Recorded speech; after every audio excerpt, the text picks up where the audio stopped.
welcome to the bonus video for Module 3, Lesson 1, Voice and Choice, looking at examples of choice boards. Now let's look at some different ways you can present these boards to your students. Here are some examples.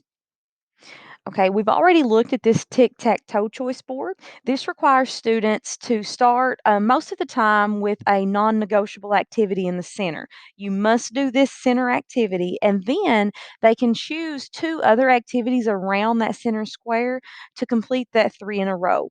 Or you could technically give students the freedom to accomplish three in a row any way they choose without having that non negotiable activity in the center. This is an example of learning menus. This can be a choice board for performance, but it can also be a choice board for learning as well. It's kind of a blended model of the two. You have your entrees, which would be mainly your performance piece.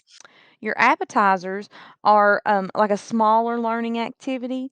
You have your sides, your beverage, and your desserts. And so they will, you can see there that the sides is a teacher led station. So that also incorporates that station rotation that we're going to talk about in lesson 4 of this module. This is another example. This is the mustard, ketchup, and pickles choice board. And I personally really like this one for digital learning. I know from my own experience, we have seen a lot of kids struggle with keeping up, and we find ourselves having to build in a lot of makeup time.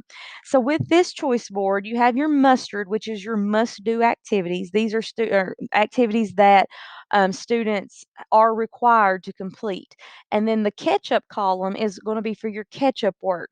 So that is, you can look at this kind of as an early finisher board. So once they get those must do activities done, then they're going to go to their ketchup column to make sure that they have all of their must do's from the previous week completed. And then you have your pickles column. And that's kind of like your reward for your early finishers and for your kids that make sure that they get all of their work completed. You can put fun activities in that pickles column for them to choose from. And of course, we have the Fortnite performance board that we mentioned earlier.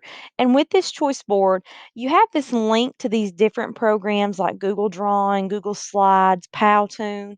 And this is like a loose skeleton model. And then you can just go in and change those descriptions depending upon what standards you're teaching at that time and what you want the students to perform.